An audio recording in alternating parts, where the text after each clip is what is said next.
What's up, everybody? Jensen Cummings here. Thank you, as always, for tuning in. Today, we're talking Best Served Whole, our channel where we're exploring the whole food system. And today, we have Mark Titus, who's founder of Ava's Wild, based out of Seattle, Washington, on.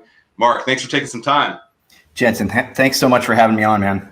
All right, we're going to talk sustainability. We're going to talk fish. We're going to talk movie making. We're going to talk chefs in the kitchen and recipes. We got a lot to cover. So before we get into kind of your backstory, as we always do, give everyone the Webster's Dictionary definition. Ava's Wild, what exactly is that? Ava's Wild is an impact brand designed to give back to protecting and maintaining wild places that we love. And so our call to action in our mission statement is very simply save what you love. And really it came about because my first feature documentary, The Breach, came out in 2015. We took it around the country.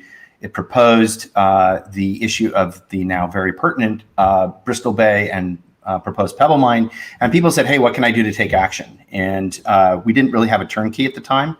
The best thing I could think of was, hey, buy Bristol Bay sockeye salmon. And they said, well, where do I get it? And what do I do with it when I get it? And so that began the work of creating this brand, and we're rolling it out now. I love hearing that. All right, important work. Take us back for you personally. I want to get an understanding of why this work was so meaningful for you, and kind of give us a couple of stops along your journey that were relevant to kind of this work, because this is a mission, right? This isn't even work. This is a mission for sure. I feel like it. I feel really grateful, honestly, to be able to get up every day and feel like I've got meaningful work, especially right now. And yeah, it started really early on. My dad grew up here in the Seattle area in Puget Sound, and my dad started taking me out fishing for salmon when I was 2. Literally caught my first king salmon while he caught it, dragged it next to the boat, and I immediately chucked my brand new Zebco Snoopy rod outfit at it, and that was gone forever. But what replaced it was my, undying eternal fascination and love and reverence for this wild creature. So flash forward a few years, and I started working in the processing industry in Bristol Bay, Alaska. Actually, the kind of time-honored tradition of college kids going up and working the slime line, as we called it. Slime line, nice. The slime line, man, and cutting your teeth in that. And I fell in love with it. I fell in love with the hard work and the wilderness and the unbridled beauty of Alaska. And so I did it for 3 years. And then this is like deadliest catch work, right? This is some of like up there. Is that what that is? I'd love to, go with that, but it's a little less glamorous than that. It was working in a factory, essentially. You were hanging out with Mike Rowe? Right. No, I wasn't. I was hanging out with some other very interesting Bristol Bay characters. Let's be clear, and definitely learned the law of club and fang if you're familiar with Jack London, but. It also came from a background in the service industry, hospitality industry. I worked in some pretty awesome restaurants and learned to cook on a line. And then also the most fun and meaningful job I ever had, work was working at a lodge in Southeast Alaska in the wilderness, a place called Yetts Bay Lodge, and learned to work with people and learned to love and appreciate food. I think it's important because we're going to connect these dots, but your ability to connect the dots through the whole ecosystem, the whole food system, the whole supply chain, I think is pretty important because chefs are having a big impact and will continue to have a big impact on food systems. And I think that's something that you're doing very well as you move forward. You mentioned the film. So now you're a filmmaker as well. So you got the eco side of what you're trying to do. You have the film and storytelling side, right? And then there's a little bit of the culinary. So I'm starting to kind of see the picture a little bit. The filmmaking, how did that come about? Talk about why that was an important medium then when you started thinking about, saving the places that you love. Yeah, I think, Jensen, like you and like most of us, I found my path in a circuitous way. It wasn't just laid out for me easily. Because why do it easily? And so really, it really started with a love of storytelling from very early on. I knew I wanted to be a writer of some sort in 7th grade after reading, guess what, Old Man and the Sea by Ernest Hemingway. Perfect. Yep. And so college years, I actually stumbled into acting, and then that led into screenwriting, which led into school for directing. All the while, I was working in restaurants and then eventually in the salmon industry, as I mentioned. And so always had that food element and that direct sourcing from the wild source element to it while I was going to film school and writing and doing production.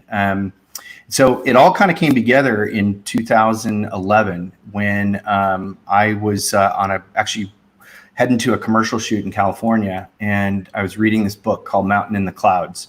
Okay. By Bruce Brown, which is a tome, very venerated tome about wild salmon and their recovery here in the Northwest.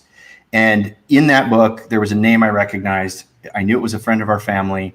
I knew he had stage 4 brain cancer and not much longer to live. And he'd been working his whole life to pull these salmon killing dams out of the Elwha River in my state. So eventually that idea that I needed to tell a story about him and salmon somehow came together to form my first feature film, The Breach. And that came out in 2014.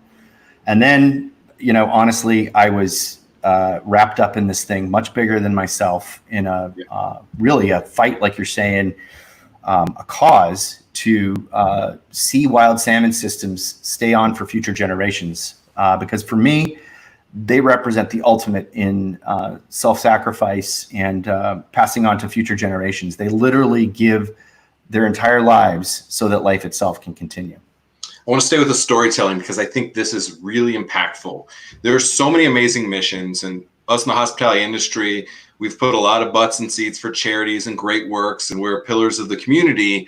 And that ability to put butts in seats is so, so important. So many people that are out there doing these great works, a lot of times are doing the work and are not very good at telling their story and mainstreaming it to a point where it has the attention and the leverage to like really have an impact. For you, storytelling through the medium of movies, feature film, is something that you're really good at. So then when I'm thinking about and watching some of the stuff that you're making, when Tom Douglas and Mark Harmon and Tom Colicchio are there talking about this work, it does matter. It makes a difference. Like it breaks through some barriers. So talk about that, because not just the work that you're doing, anybody who has important work, a mission, something to say, you have to figure out a way to say it that people pay attention. I think that's an important thing that you've been able to break through for sure.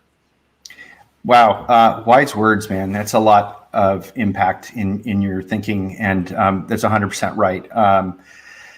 It's, I think more than anything, you have to be driven by passion, by love of doing what you're doing, because it's not, despite its outer wrapper, maybe it's not glamorous.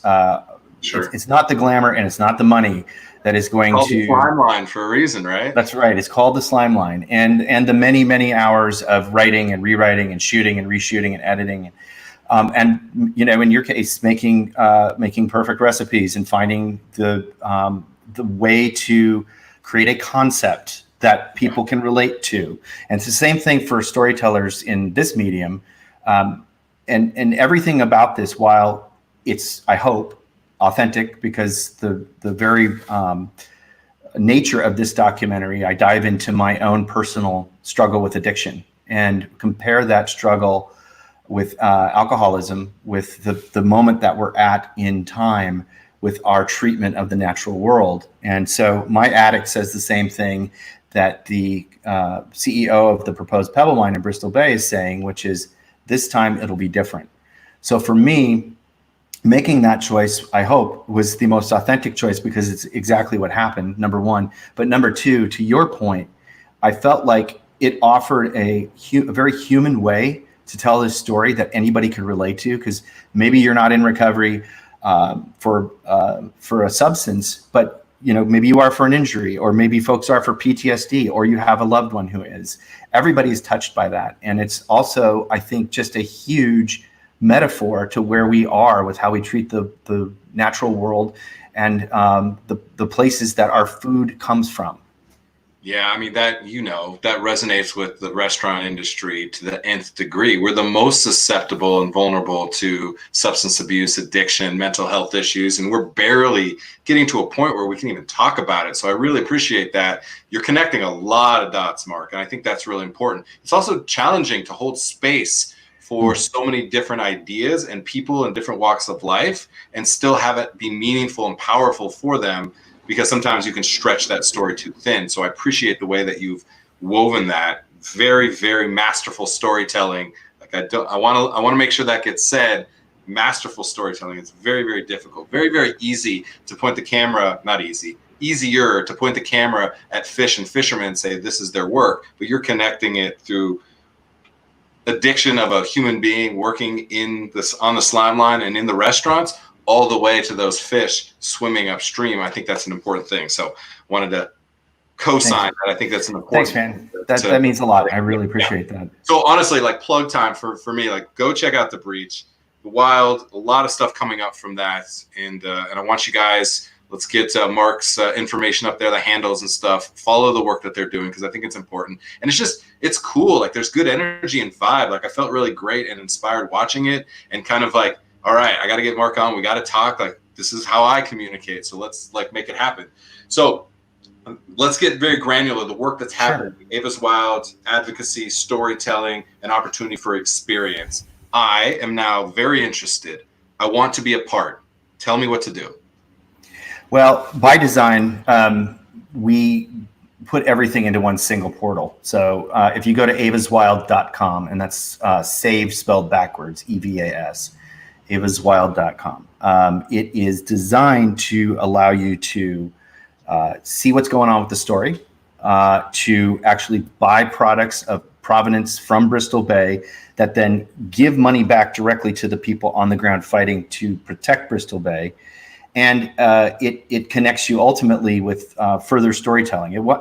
We want to keep you, if you're interested in this, I want to keep you engaged. I want to keep you motivated. And once you have an emotional hit from the storytelling, you can stay in that ecosystem and keep it going in perpetuity, hopefully, with a product and really a lifestyle and a community that is devoted to giving back and saving wild places. It's another thing, Mark, you're a smart guy. Like I just think about this thing right here, right now, where I'm spending a lot of time in there because it's bringing me value. I'm going down multiple rabbit holes. I always talk about, like, you find what you're looking for, right? And so I always find people acknowledging other good people in the industry. Other people find a lot of toxicity. It's not that it's out there. That's just not what I'm looking for. And so if somebody finds one element, just one element that they're interested in, then they can go down the rabbit hole with you. I think it's very, very smart. What's the impact been? Let's talk about some of the people out there working in Bristol Bay. I mean, they now have an advocate who can like bring awareness. And again, that's something probably that they've struggled with because they're out there doing the work. They don't think that they have to talk about it. Now you're talking about it. Talk about the impact that it's had on them. Were they at first like, you're an outsider, but you weren't because you were on the slime line? We're not into media because we're, the salt of the earth. Like, give us the people story a little bit to that dimension. Really perceptive. Again, you know this, working in any industry really, but in the restaurant industry, it's the same thing here. I mean, I think people are skeptical until you prove that you're not out to simply enrich yourself, and right, that you actually are designing something and being part of a community that, in my case, what I've observed is that everybody involved in this fight to protect Bristol Bay are connected by this internal compass of devotion to something bigger than ourselves. And that is our North Star, no matter what. And I think, it took a minute to find this community. Let's be clear, there have been hundreds of people working for decades on defending Bristol Bay. I'm a newcomer into this. I've spent 10 years on this now. And there's good reason for it. it is the last fully intact wild salmon system on Earth. It's a food source that regenerates itself and can forever if we simply give it cold and fresh and clean water like it has right now. And it's facing a very major urgent battle right now. Within the next 30 days, the U.S. Army Corps of Engineers is likely going to permit the proposed Pebble mine, which would be the largest open pit gold and copper mine in North America. It's the largest copper deposit known in the world right now. So it's worth $500 billion in today's money, and there's people that want it very badly, the Pebble Limited Partnership. I mean, how do you fight against that kind of money and power? Well, especially in the time we're in, they kind of got a perfect storm in the political atmosphere that we're in, and they're going for it. And so we cover that in the wild in my film that is we're premiering our live national event on August 6th. And we talk about that very thing. This is a perfect storm for these guys. And in any other circumstance, I interviewed the CEO of the mine in the film. And he talks about... You to interview him, huh? Was that a hard push?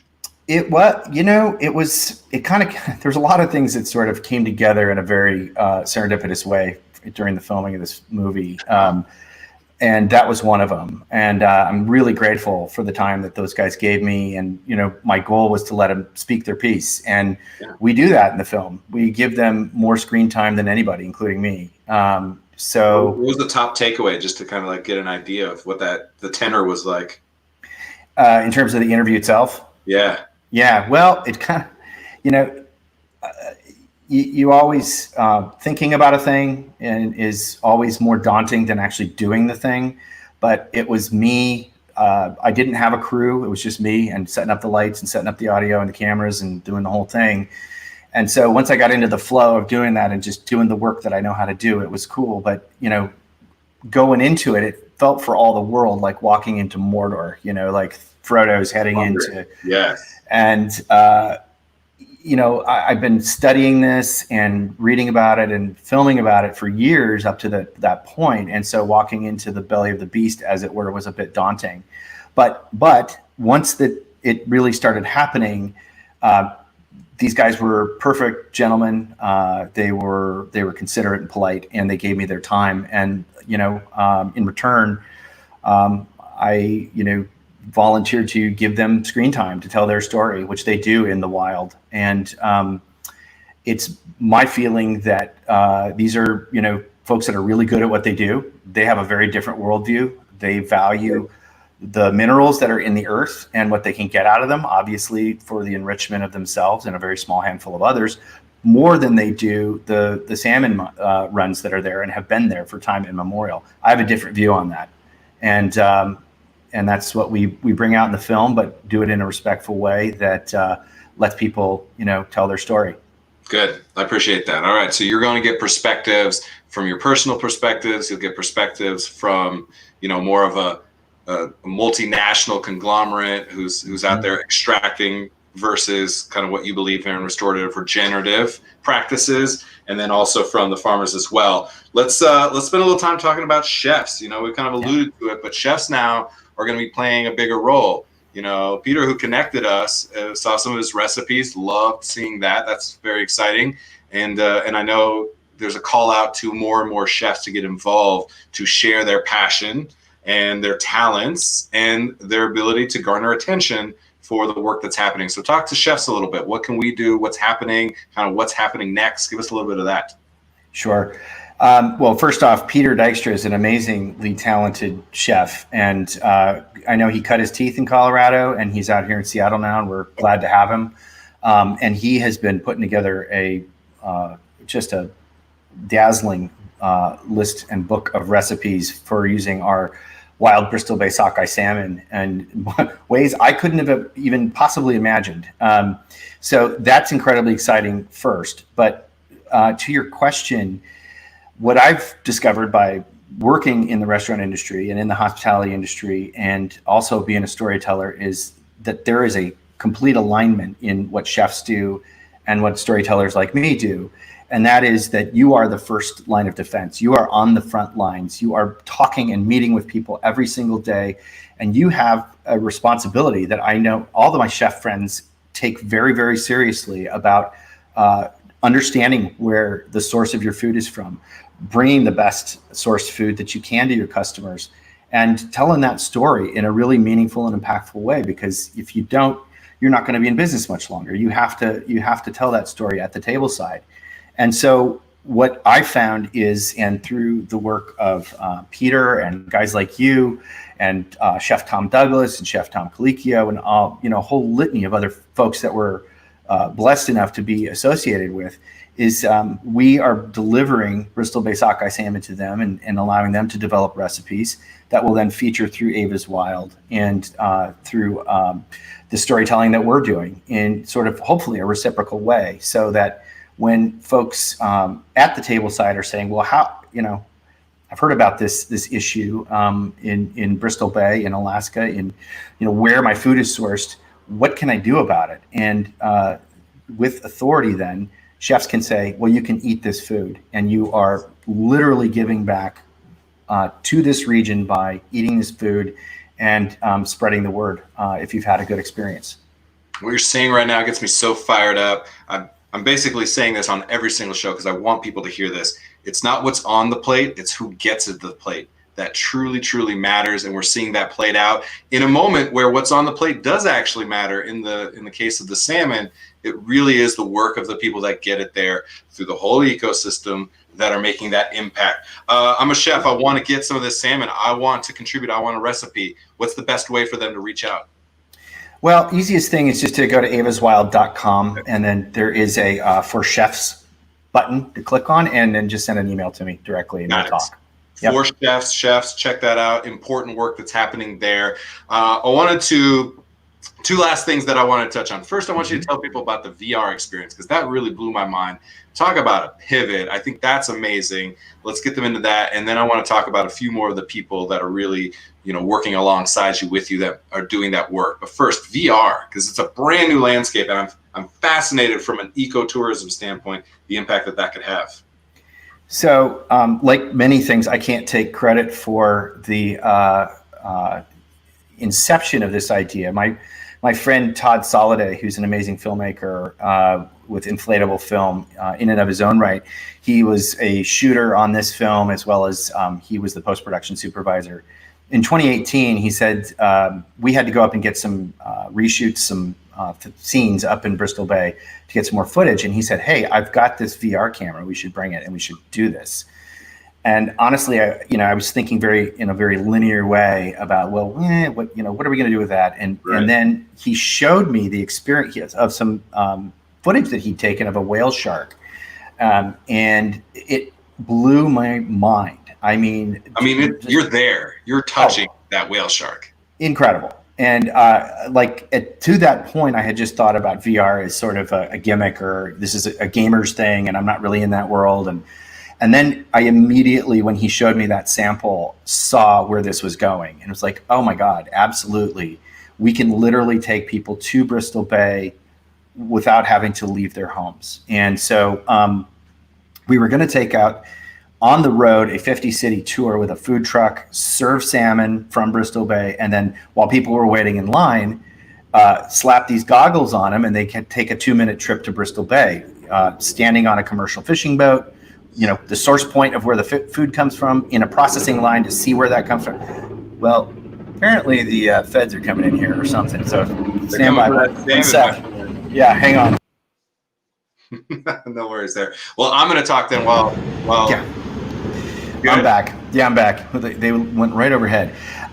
So then when it became a reality that, during the COVID time, that we were not going to be going to 50 cities physically, we had to quickly pivot and say, what can we do virtually? And that became, let's build an experience kit and have virtual screenings of the film, and then sell the experience kit and donate proceeds from that kit to the fight to defend Bristol Bay. And so that's what we have right now, and you'll find it up on avaswild.com. And it's basically several fillets of flash frozen wild Bristol Bay sockeye, a rub from our chef partner who's in the film, Tom Douglas, and then these VR goggles, these recyclable cardboard VR goggles that allow you to put your phone inside of them and neatly check out and have this experience in Bristol Bay while eating the food from Bristol Bay at your home.